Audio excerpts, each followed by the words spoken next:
আমার দৃষ্টিতে যে খারাপ তার কোনো কিছুই ভালো না।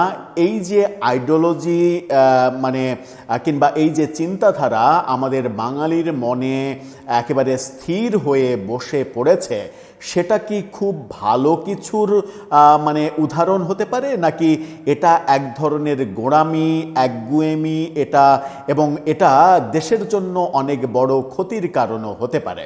সম্প্রতি একটা ভিডিও, কয়েকটা ফ্রেমে তৈরি করা একটা ভিডিও ভাইরাল হয়েছে। যে ভিডিওতে আমরা দেখছি যে সার্জিস আলম আওয়ামী লীগের সময়ে মাননীয় প্রধানমন্ত্রী বঙ্গবন্ধুর হত্যাকাণ্ড, এটা নিয়ে মাননীয় প্রধানমন্ত্রীকে বারবার অনুনয় বিনয় করছেন এবং তীব্র প্রতিবাদ করছেন বঙ্গবন্ধুর এই ব্যাপার। বঙ্গবন্ধু মাননীয় প্রধানমন্ত্রী বলতে বলতে মুখে ফেনা তুলছেন। সেই সার্জিসকেই আমরা দেখছি বঙ্গবন্ধু মুজিববাদের কবর রচনা করতে হবে, মুজিব একটা ফ্যাসিস্ট, শেখ মুজিব একটা ফ্যাসিস্ট, শেখ মুজিব স্বাধীনতার পরে ৭৫ সাল পর্যন্ত যে ফ্যাসিজম তৈরি করেছে, সেই ফ্যাসিজম বিশ্রী অবস্থা, একই অঙ্গে বহুরূপ। এই ব্যাপারটা সামাজিক যোগাযোগ মাধ্যমে ব্যাপকভাবে ভাইরাল হতে দেখেছি। এবার আমরা দেখলাম যে গত ২০ মাস ধরে বিভিন্ন মহল থেকে যে এক গুঁয়ে হয়ে কিংবা এক নাগাড়ে বলার চেষ্টা করা হচ্ছিল যে শেখ হাসিনা ফ্যাসিস্ট, তার সমস্ত কর্মকাণ্ডই ফ্যাসিস্ট। শেখ হাসিনা যেহেতু ফ্যাসিস্ট, সেহেতু পদ্মা সেতু ফ্যাসিস্ট, সেহেতু মেট্রো রেল ফ্যাসিস্ট, সেহেতু এলিভেটেড এক্সপ্রেসওয়ে ফ্যাসিস্ট, রূপপুর পারমাণবিক বিদ্যুৎ কেন্দ্র ফ্যাসিস্ট, সারা দেশে ৪ লেনের হাইওয়ে এগুলো ফ্যাসিস্ট। সব কিছুই তো ফ্যাসিস্ট হওয়ার কথা, এবং বক্তব্যে বিবৃতিতে সেরকম ব্যাপারই উঠে এসেছে। এবং সাম্প্রতিক সময়ে সরকারের খুবই গুরুত্বপূর্ণ একজনের মন্তব্যেও এরকমটা উঠে এসেছে। এরকমটা যারা সব থেকে বেশি বয়ান দিয়েছে তাদের একজন সাবেক উপদেষ্টা মাহফুজ আলম।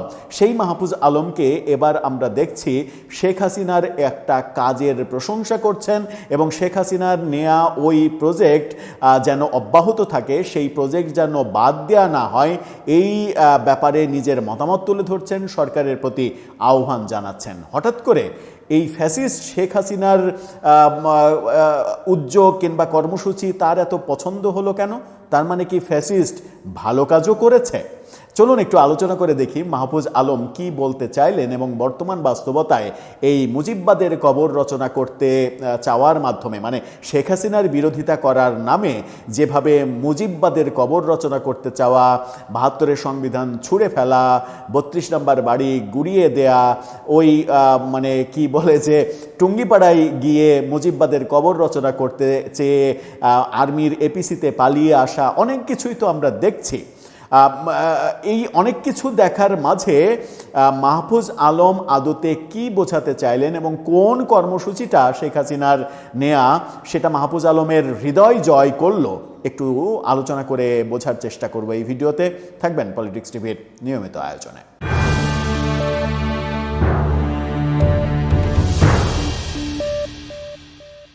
দর্শক, বলছিলাম সাবেক উপদেষ্টা আলোচিত সমালোচিত, আলোচিতের চাইতে সমালোচিত সব থেকে বেশি, উপদেষ্টা পরিষদে সব থেকে বেশি সমালোচনার জন্ম দিয়েছেন যে ২-৩ জন উপদেষ্টা, তার মধ্যে ১ নাম্বার ২ নাম্বার সিরিয়াল করলে মাহফুজ আলমের নাম অবশ্যই আসবে। যাই হোক, সেটা তার কৃতিত্ব কিংবা ব্যর্থতা, তার মতো করে তিনি ভাববেন। তার বক্তব্য বলার আগে সাম্প্রতিক একটা প্রেক্ষাপট একটু বলে নিই। এই খুবই সম্প্রতি আমরা এটা নিয়ে আলোচনাও করেছি যে বর্তমান মাননীয় প্রধানমন্ত্রীর পরিকল্পনা উপদেষ্টা এবং যিনি বর্ণাঢ্য ক্যারিয়ারের মালিক, যদিও রাজনীতির সঙ্গে তার কোনো সম্পর্ক কোনোদিনই ছিল না, ঢাকা বিশ্ববিদ্যালয়ের সাবেক প্রফেসর তিনি, ডিপার্টমেন্ট হেড তিনি, ক্যাডেট কলেজ থেকে স্কুল কলেজ সব কিছুই ক্যাডেট হিসেবে পাশ করা, বিদেশে বড় বড় ডিগ্রি রয়েছে, বিদেশের ইউনিভার্সিটিতে পড়ার অভিজ্ঞতা রয়েছে, বিদেশি ইউনিভার্সিটিতে শিক্ষকতা করার অভিজ্ঞতা রয়েছে। সেই ব্যক্তি তিতুমির সাহেব তিনি বলেছিলেন যে শেখ হাসিনার একটা পদক্ষেপও, একটা মেগা প্রকল্পও বাস্তবসম্মত ছিল না। মানে খুবই হাস্যকর একটা মন্তব্য করেছিলেন। এই মন্তব্য করার পরে প্রচুর সমালোচনা হচ্ছে এবং অনেকে না বেশিরভাগই মানুষ বলছেন যে প্রধানমন্ত্রীকে তুষ্ট করার সর্বোচ্চ প্রক্রিয়া হিসেবে এই পথটা তিনি বেছে নিয়েছেন, যে এই ধরনের কথা বললে বর্তমান প্রধানমন্ত্রী হয়তো খুশি হয়ে তার সুযোগ সুবিধা আরও বাড়িয়ে দেবে। কিন্তু এটা যে বর্তমান প্রধানমন্ত্রীর জন্য বিব্রতকর কথা এবং বর্তমান প্রধানমন্ত্রীর মানে আশেপাশে যদি এই লেভেলের মানুষজন ঘিরে থাকে, মানে ঘিরে ধরা শুরু করে, সেটা যে অনেকটা ওই শেখ হাসিনাকে যেভাবে একটা সার্কেলে ঘিরে ধরে রেখেছিল সেরকম পর্যায়ে চলে যেতে পারে, যারা তারেক রহমান কিংবা বিএনপির শুভাকাঙ্ক্ষী তারা কিন্তু ঠিকই এটা বুঝবেন। আসি এবার মাহফুজ আলমের প্রসঙ্গে। তিনি শেখ হাসিনার একটা উদ্যোগ, যেটা পুরান ঢাকায় চকবাজারে যে ঢাকা কেন্দ্রীয় কারাগার, যেটা মানে পুরাতন কারাগার যেখান থেকে কেরানীগঞ্জে স্থানান্তর করা হলো, ঢাকা কেন্দ্রীয় কারাগার বিশাল এলাকা জুড়ে ওই জায়গায়, এবং সেই কারাগারে শেখ হাসিনার আমলেই একটা প্রজেক্ট নেওয়া হয়েছে, সেটা হচ্ছে যে প্রত্নতাত্ত্বিক নিদর্শনগুলো সংরক্ষণের জন্য সেখানে কারা জাদুঘর তৈরি করা এবং ওই পুরো হেরিটেজটা যেন মানে আজীবন টিকিয়ে রাখা যায়, কারা হিস্ট্রি ব্যাপারগুলো যেন আজীবন টিকিয়ে রাখা যায়, এই জন্য একটা মেগা প্রকল্প নেওয়া হয়েছে। সেটার প্রশংসা করছেন এবার মাহফুজ আলম। হঠাৎ করে ফ্যাসিস্টের একটা কাজ মাহফুজ আলমের ভালো লাগছে, তার মানে তাদের বিগত সময়ে তাদের সরকারে থাকা অবস্থায় যে চিন্তাধারা, যে ভাবনা এবং ভাবনার যে প্রয়োগ, সেখান থেকে তিনি কিছুটা হলেও বেরিয়ে আসতে পেরেছেন। কারণ তারা যখন ক্ষমতায় ছিলেন তখন যেভাবে হিংসার চাষাবাদ হয়েছে, যে শেখ হাসিনা ওই নির্বাচন নিয়ে সিনেমিনি খেলেছে, শেখ হাসিনা তার মন্ত্রীরা দুর্নীতি করেছে, টাকা পাচার করেছে, এই অভিযোগগুলো করতে গিয়ে আমরা অন্ধভাবে শেখ হাসিনার 15.5 বছরে বাংলাদেশে যে উন্নয়নমূলক কর্মকাণ্ডগুলো হয়েছে সেগুলোকেও মানে কি বলে এক তুড়িতে উড়িয়ে দিতে চাই। আমরা সেগুলোর কৃতিত্ব অস্বীকার করতে চাই, কারণ যে ফ্যাসিস্ট তার সমস্ত কাজই তো ফ্যাসিস্ট। মানে ওই মেট্রো রেল, যমুনা সেতু, মানে পদ্মা সেতু, কর্ণফুলী টানেল, রূপপুর পারমাণবিক কেন্দ্র কিংবা এই যে কারা জাদুঘর, সবগুলোই তো ফ্যাসিস্ট হওয়ার কথা, ফ্যাসিস্টের কাজ হিসেবে। হঠাৎ করে এই পরিবর্তনটা একটা পজিটিভ ইঙ্গিত দেয়। গণমাধ্যম কি বলছে শুনে নিন। তারা বলছে হাসিনা আমলের কিছু কাজ চালিয়ে নেওয়া দরকার। মাহফুজ আলম অর্থাৎ তিনি এই কথাটা তিনি ফেসবুকে বলেছেন। আর এই মানুষগুলো, কয়েকজন তো আলোচিত সমালোচিত ব্যক্তি রয়েছেন যারা ফেসবুকে একটা টু শব্দ করলেও সেটা নিয়ে ব্যাপক আলোচনা হয়, খবর হয়, বিশ্লেষণ হয়, অনেক কিছু হয়। মাহফুজ আলমের এই বক্তব্যটা খুবই গুরুত্বপূর্ণ, যে এতদিন পরে এসে হলেও তিনি হয়তো উপলব্ধি করতে পেরেছেন যে একজন মানুষ একদিনে ফ্যাসিস্ট হয় না, একদিনে দুর্নীতিবাজ হয় না, তার বহু কর্ম থাকে, সেই কর্মের মধ্যে কিছু কর্ম খারাপ থাকে, কিছু কর্ম ভুল থাকে, কিছু কর্ম ভালো থাকে। আমরা ভালোগুলোকে গ্রহণ করব, খারাপগুলোকে বর্জন করব, এই নীতি এবং এই উদার নীতি থাকাটাই প্রকৃত মনুষ্যত্বের কাজ। কিন্তু প্রফেসর ইউনূস তার মেটিকুলাস ডিজাইনে এই মনুষ্যত্বটারই কবর রচনা করেছিলেন বলেই আমরা দেখেছি। তিনি কি বলতে চাইছেন? তিনি বলতে চাইছেন ঢাকা কেন্দ্রীয় কারাগার এলাকায় লীগ সরকারের সময় শুরু হওয়া প্রত্নতাত্ত্বিক অনুসন্ধান কাজ চালিয়ে নেওয়া দরকার বলে মন্তব্য করেছেন সাবেক উপদেষ্টা মাহফুজ আলম।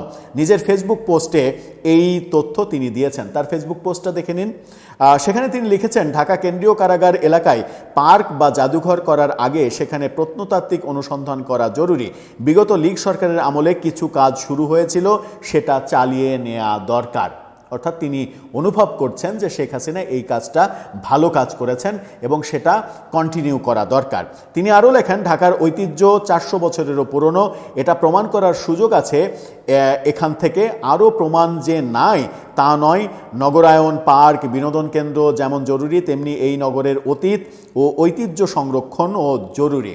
ইতিহাস সংরক্ষণের কথা তিনি বলছেন। ইতিহাস সংরক্ষণের কথা তিনি যখন বলছেন তখন তার ওস্তাদ প্রফেসর ইউনূস তিনি কিন্তু বলেছিলেন রিসেট বাটন টিপলাম। অর্থাৎ 24-এর এই আন্দোলন, সরকার পতনের আন্দোলন ছাড়া বাংলাদেশের সব ইতিহাস তিনি মুছে দিতে চেয়েছেন। মহান মুক্তিযুদ্ধের গর্বের ইতিহাস তিনি মুছে দিতে চেয়েছেন এবং মেটিকুলাস ডিজাইনে সারা বাংলাদেশ বাংলাদেশে মুক্তিযুদ্ধের ভাস্কর্য ভেঙে ফেলার একটা মহোৎসব শুরু করেছিলেন তিনি। পেছনে বসে থেকে তিনি এবং তার সৈন্য সামন্তরা এই পৃষ্ঠপোষকতাগুলো দিয়েছিলেন। এই যে কারা জাদুঘর এবং সেখানে প্রত্নতাত্ত্বিক ইতিহাস খোঁজা, ঢাকার বয়স প্রায় কত 400 বছর তো অনেক আগেই পেরিয়েছে। এই মুহূর্তে ঢাকার বয়স প্রায় আপনার 415-20 বছর হতে চলেছে। এই 400 বছরের যে ইতিহাস, সেই ইতিহাস সংরক্ষণ করা এটা অবশ্যই জরুরি। তার চাইতেও অনেক বড় একটা ব্যাপার হচ্ছে যে ঢাকার যে কেন্দ্রীয় কারাগার, এই কারাগার কিন্তু বহু স্মৃতি ধারণ করে। এই কারাগারে বহু ঐতিহাসিক বন্দীরা এখানে থেকেছেন। আমি যদি আগের উদাহরণ দিই, বঙ্গবন্ধু পর্যন্ত এখানে থেকেছেন। এখানে স্বাধীনতার পরে উল্লেখযোগ্য ঘটনা যেগুলো ঘটেছে সেটা হচ্ছে যে মুক্তিযুদ্ধের যারা অপরাধী, যারা রাজাকার আলবদর যুদ্ধাপরাধী, তাদের ফাঁসি এবং তাদের জেলখানা এটা ছিল, ফাঁসি কার্যকর করা হয়েছে এখানে। বঙ্গবন্ধুর হত্যাকারীদের অনেকের ফাঁসি এখানে কার্যকর করা হয়েছে। মুফতি হান্নান যে ওই ছায়ানটে বর্ষবরণ অনুষ্ঠানে বোমা হামলার প্রধান আসামি, তার ফাঁসি কার্যকর করা হয়েছে এখানে। এছাড়া বাংলা ভাই শায়ক আব্দুর রহমানের মতো জঙ্গি নেতাদের ফাঁসি এখানে কার্যকর করা হয়েছে। সব দিক থেকে, অনেক দিক থেকে ঢাকা কেন্দ্রীয় কারাগার কিন্তু আমাদের একটা বড় হেরিটেজ।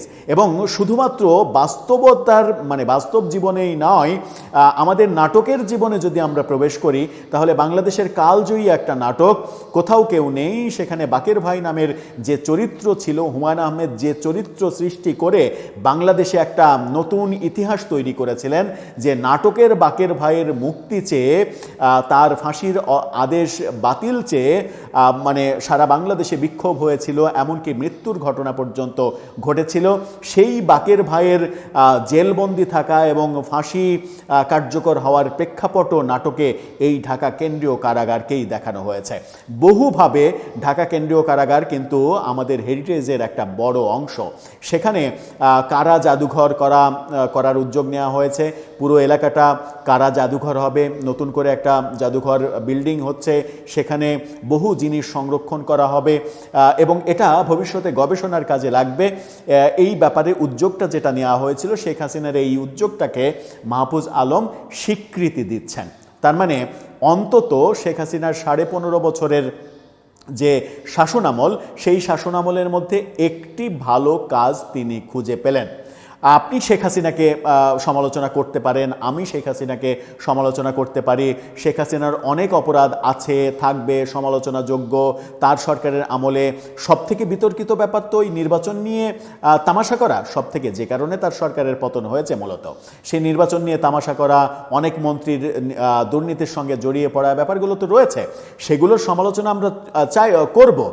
যারা দোষী, যারা প্রকৃত দোষী, তাদের বিচার আমরা চাইব। সেটা যেমন সত্য, তেমনি তার সময় যদি কোনো ভালো কাজ হয়ে থাকে, সেই ভালো কাজের জন্য তাকে প্রশংসা না করলেও ভালো কাজের অস্তিত্বটা স্বীকার করার মতো মানসিকতা যদি আমরা তৈরি করতে না পারি, তাহলে এই ইতিহাসের ধারাবাহিকতা কিন্তু চলতে থাকবে। কোনো আমলেই কেউ পূর্ববর্তী সরকারের কোনো ভালো কাজের স্বীকৃতি দেবে না।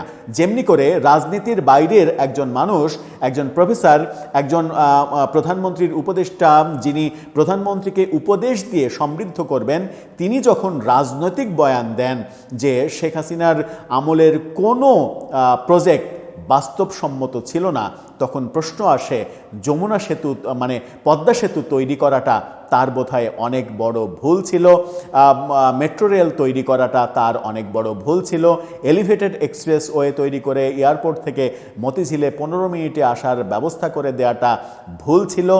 এই ধরনের রাজনীতির চর্চা যদি আমরা করতে থাকি, তাহলে আজকে বিএনপি সরকার আগামী 5 বছরে যে কাজগুলো করবে, সেই কাজগুলোর অনেক কাজই তো আইকনিক কাজ হবে, অনেক কাজই তো ফ্রেমে বাঁধাই করে রাখা কাজ হবে। সেই কাজের স্বীকৃতি পরবর্তী সময়ে যারা ক্ষমতায় আসবে তারাও কিন্তু দেবে না, এবং এই কালচারটা কারো জন্যই সুখকর কালচার নয়। যে যতটুকু প্রাপ্য তাকে ততটুকু প্রাপ্য দিতে হবে, যে যতটুকু সমালোচনার পাত্র তাকে ততটুকু সমালোচনা করতে হবে, যে যতটুকু দোষী তার ততটুকু দোষের বিচার করতে হবে। এটা যদি আমাদের নীতি না হয়, যেটা অবশেষে এতদিন পরে এসে মাহফুজ আলম একটি বিষয়ে অন্তত কোনো ধরনের ভনিতা না করে স্বীকার করলেন যে এটা কন্টিনিউ করা উচিত, এই এই বোধটা তাদের মধ্যে আরও ভালোভাবে জাগুক এবং তারা ভালোর স্বীকৃতি মন্দের সমালোচনা সমভাবে করতে শিখবেন আগামীতে, এই প্রত্যাশা আমাদের থাকবে। দর্শক, আপনার বক্তব্য জানিয়ে লিখতে পারেন আমাদের কমেন্ট বক্সে।